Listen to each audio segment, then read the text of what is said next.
Hi friends, I am happy to be back here on Instagram and on Facebook. Sorry I'm late. I actually took some time to set up a webcam so that the picture was better.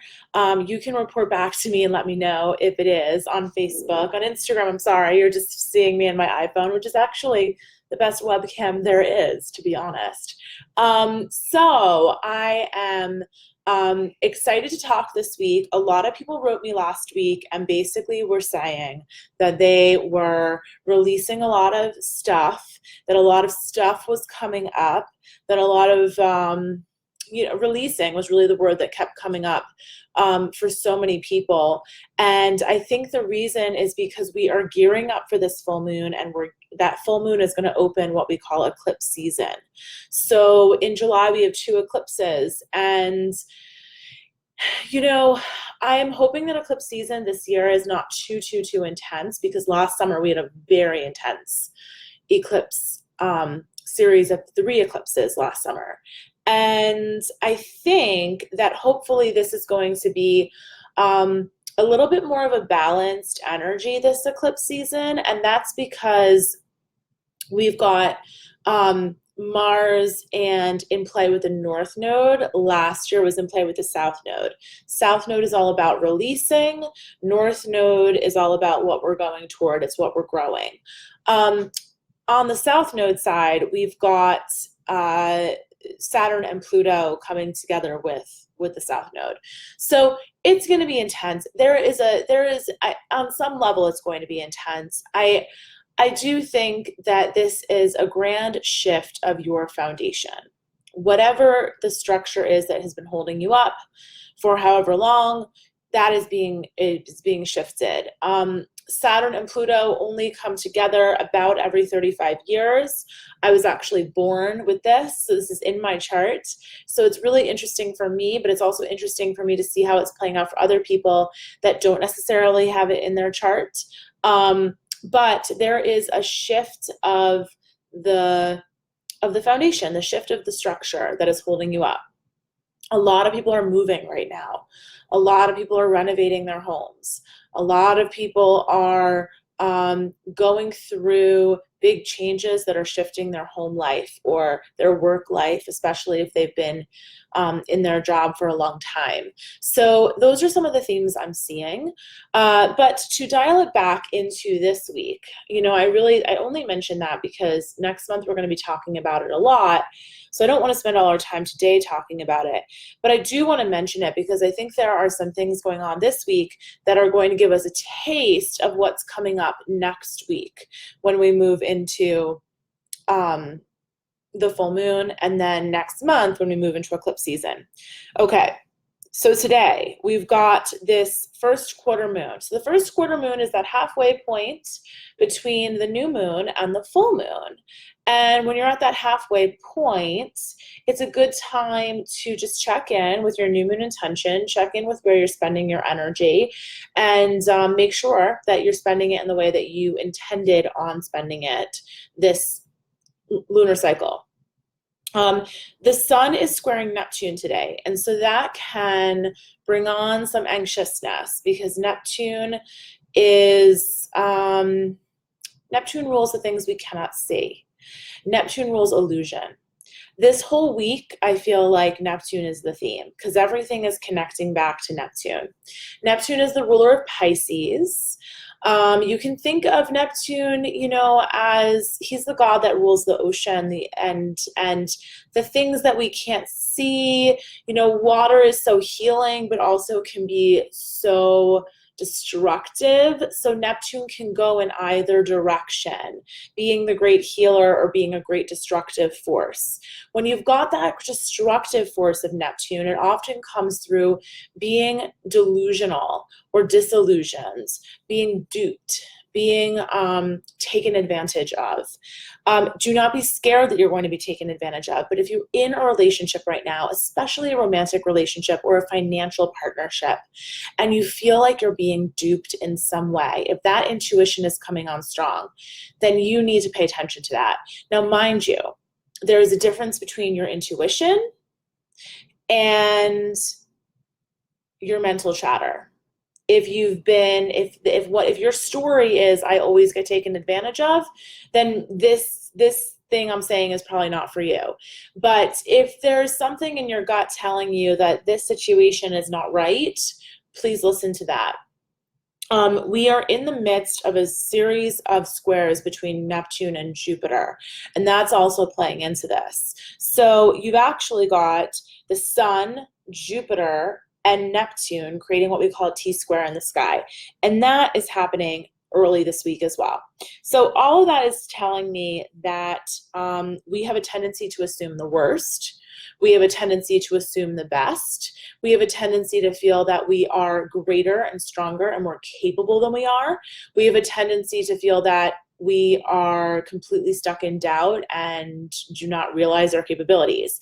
So there's a lot of either or. There's a lot of extremes happening. So if you feel like you are stuck in one of those extremes, please bring yourself back to the middle, because to me, the name of the game this week is moderation.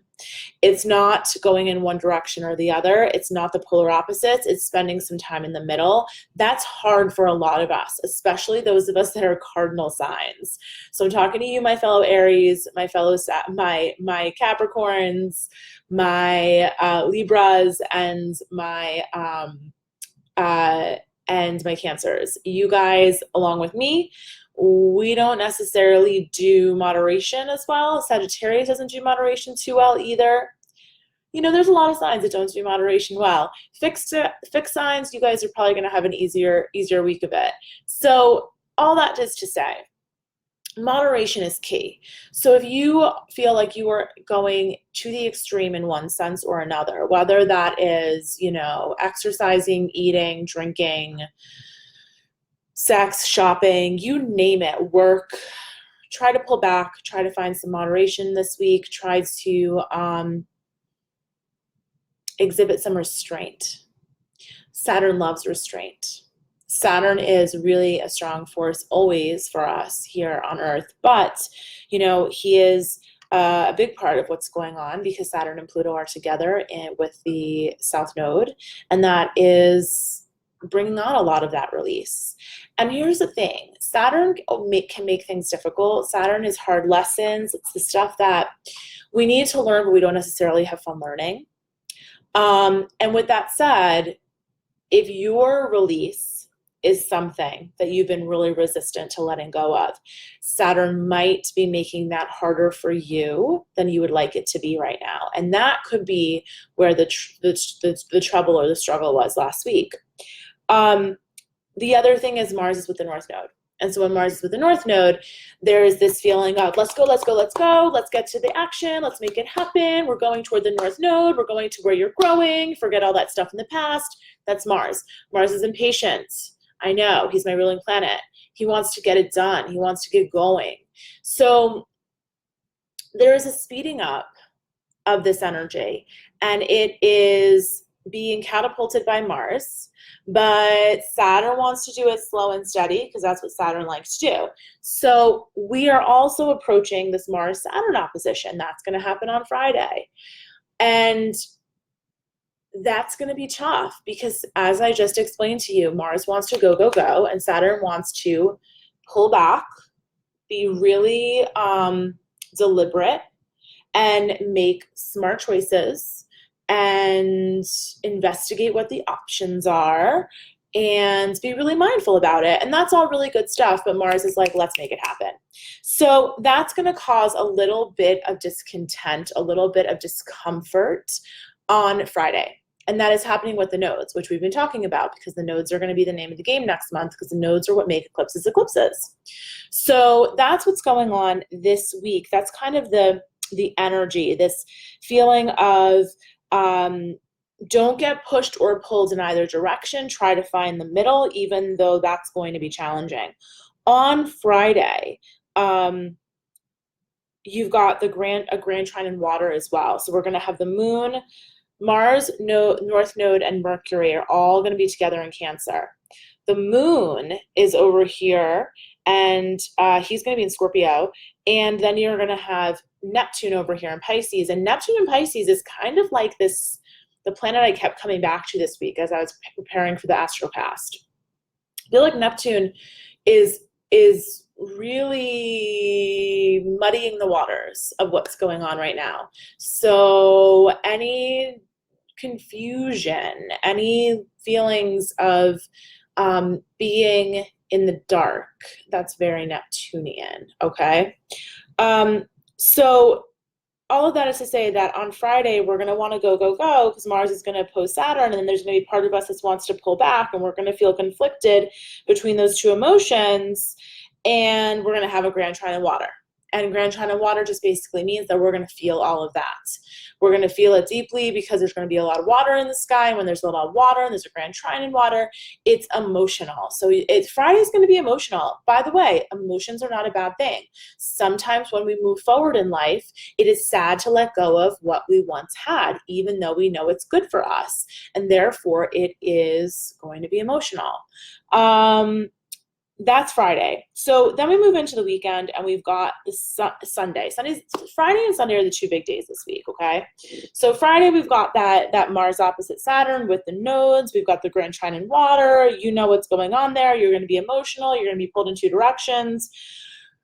This week, my recommendation for you, please give yourself time to pause. Give yourself time to sit back and digest whatever is coming up. Do not overschedule yourself. Give yourself spaciousness. I feel like I keep saying that this month, and I think that might just be the theme of June for me. Give yourself space. Give yourself space. Now, mind you, we're still in that Gemini sun period, so the mind is moving, and there are ideas and creative things happening, and this mutable cross in the sky right now that I talked about on Instagram earlier today and yesterday, the mutable cross in the sky right now is bringing lots of creative energy. By the way, Sun, T-square, Sun, Neptune, and Jupiter, that's creative energy. So wherever there's this sense of maybe being in the muddied waters of not knowing what's coming next, there's also a sense of great creative energy. So try to lean into the positive part of it. If you're feeling a little confused, a little disillusioned, a little bit stuck in fantasy land, because that can happen, avoid making decisions with that energy, but do lean into being creative and artistic and coming up with new ideas. I feel like the creative mind has been really flowing the past few days, and I think it's because of this mutable cross. The other thing to note is that the mutable signs prepare us for change. They are the end of the seasons. So right now, Sun is in Gemini. Gemini is a mutable sign. Now, Sun in Gemini prepares us for the end of spring and the beginning of summer. They usher in change. They are the transition, okay? So with that, we have to keep that in mind. This week and last week, to me, feels like it is that mutable energy of ushering in the change. It's the energy of preparing us for what's next.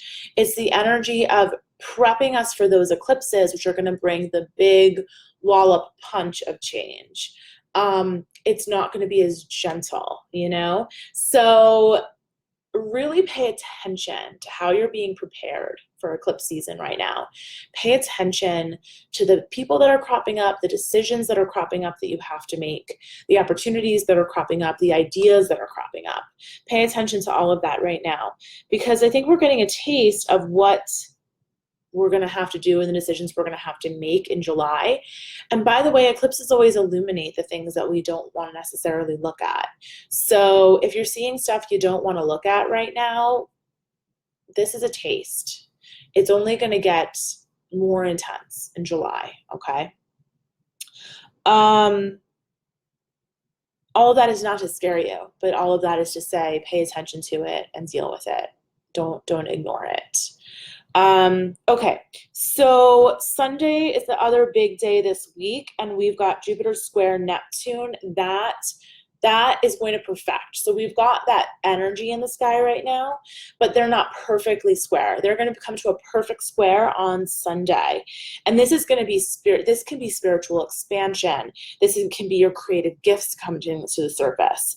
This can also be feeling indulgent, being stuck in a fantasy world, being in a delusional place, or being duped or taken advantage of.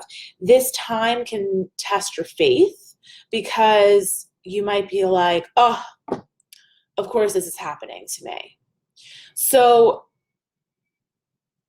I urge you, if that is a story that plays out for you, and that is something that you end up doing mentally, if you go through that, if you start to play that tape, come back to, what was my part in this?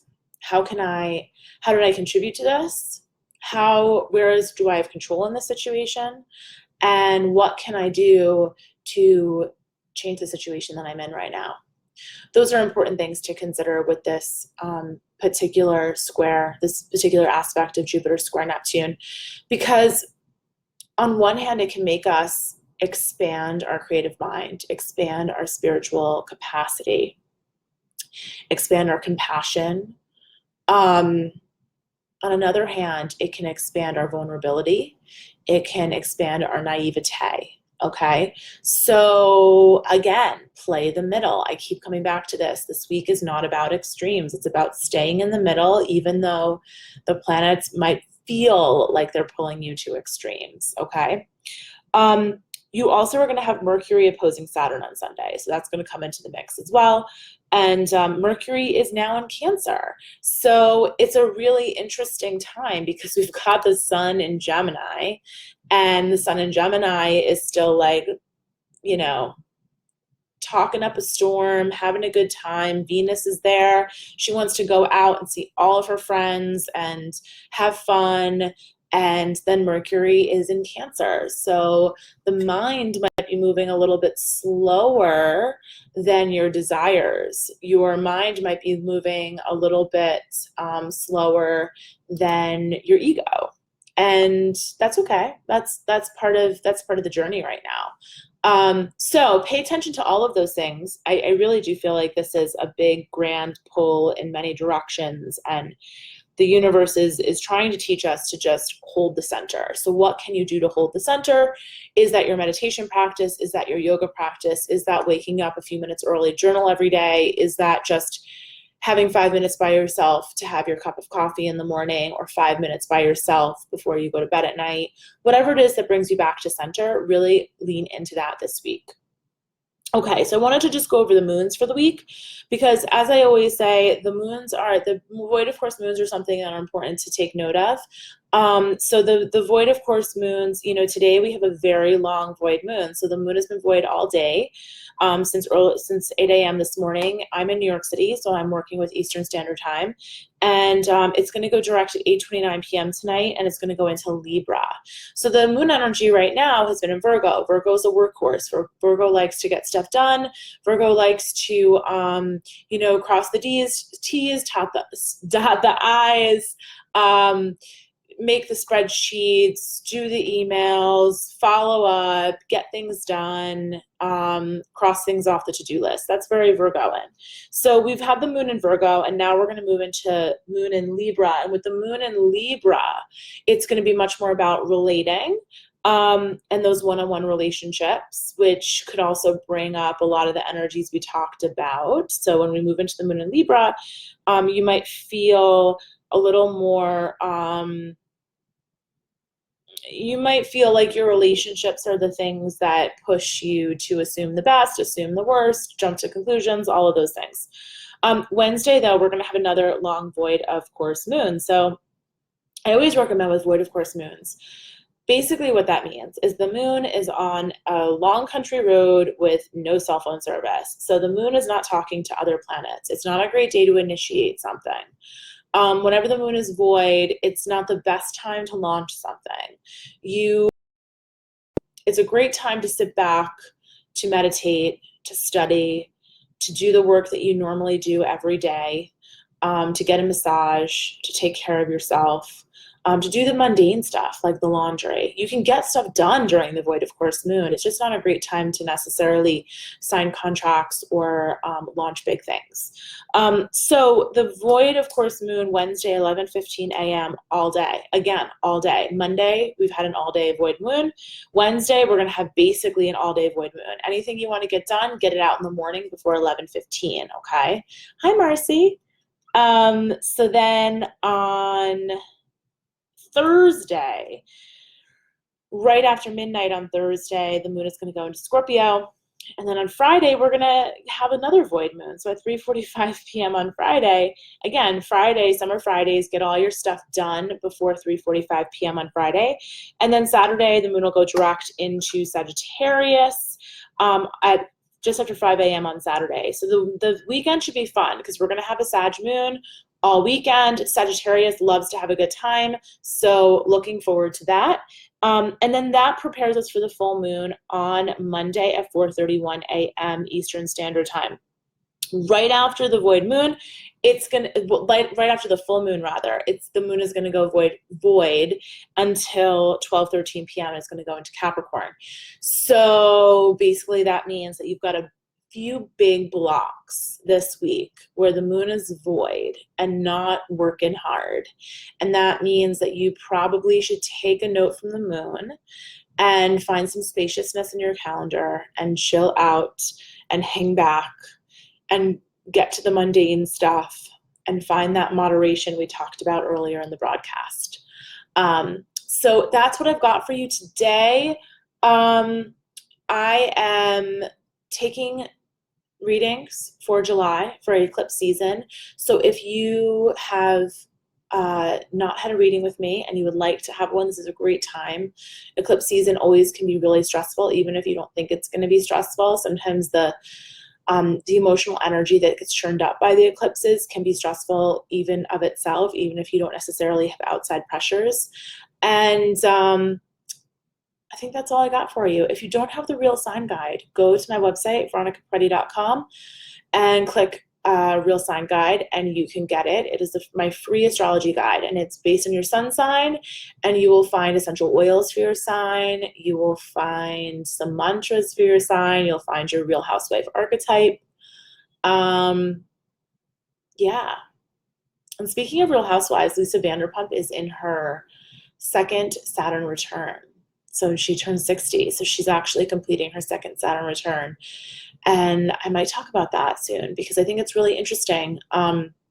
We make a big deal about Saturn returns when you are approaching 30, but we don't necessarily talk about it as much when you're approaching 60, which is equally important. So she's ushering her third chapter of this life. And so that's why she's having a really hard time, in case any of my Housewives fans were wondering. So I love you all, and I'm so happy that you tuned in, and I will be seeing you soon. All right.